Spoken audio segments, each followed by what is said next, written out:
Praise the Lord. கர்த்தருடைய நாமத்துக்கு மகிமை உண்டாவதாக. இந்த நாளிலும் வேர்ட் ஆஃப் கைடன்ஸ் என்னங்கிறத வாசிக்க கேட்கலாமா? ஆதியாகமம் 2ஆம் அதிகாரம் 15ஆம் வசனம்.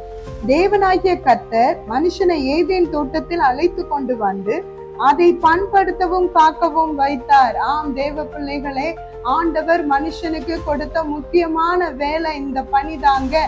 இந்த பணி ரொம்ப முக்கியமானது. பண்படுத்தப்படுறது இன்னைக்கு உலகம் முழுசும் மத்தவனுடைய குறையதான் சொல்லுது. தன்னை பண்படுத்துறதுக்கு நேரமே இல்லை.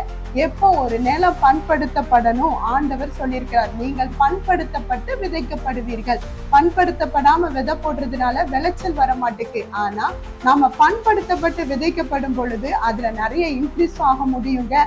நடாத தோட்டத்தை நமக்கு கொடுப்பேன்னு ஆண்டவர் கொடுத்திருக்கிறார். ஆமா, அந்த பணியை செய்யறதுக்கு தான் நாளைக்கு இயேசுவை வழி ஜெப தோட்டத்துல 12 மணி நேரம், அதாவது நாளைக்கு அக்டோபர் 25ஆம் தேதி காலை 8 மணிலிருந்து இரவு 8 மணி வரைக்கும் நாம ஜெபிக்க போகிறோம். நாங்களும் கூட உங்களை அழைக்கிறோம். பண்படுத்தவும் காக்கவும் வைத்தான் என்றது போல ஜீசஸ்வே ஜெப தோட்டத்துக்கு வரும்படி உங்கள் யாவரையும் அன்போடு அழைக்கிறோம். நாம அங்க பண்படுத்தவும், நம்ம ஒப்பு கொடுக்கவும், மிகுதியான காரியத்தை நம்ம தேவனிடத்துல கேட்கவும், ஜனங்களுக்காக மன்றாடவும் போகிறோம். நீங்களும் எங்களோடு கலந்துக்கோங்க. வாங்க, கர்த்தர் தாமே உங்களை ஆசீர்வதிப்பார். God bless you.